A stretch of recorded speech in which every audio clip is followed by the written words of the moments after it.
Let's first understand which is located in this Python over here and the correct folder structure for Houdini 21.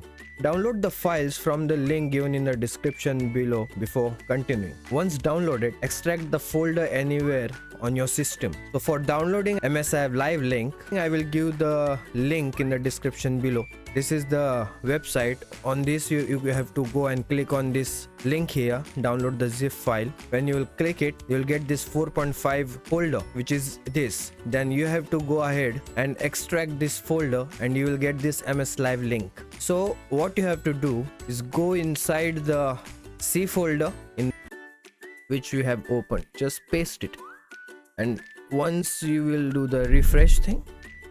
Now we have pasted the MSLiveLink. Now go into the packages folder. Here you have to copy and paste another folder, which is Megascans plugin JSON. Even this folder will be given in the description, so download it from there.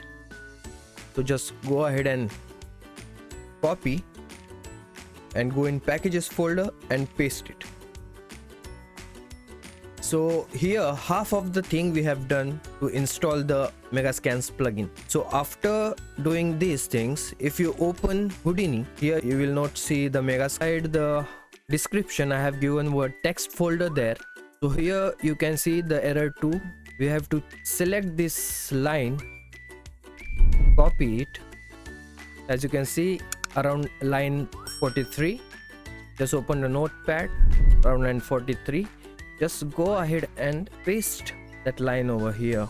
That's it, it's done. And then the another thing is around line 44. Copy this line and paste it bridge. Now if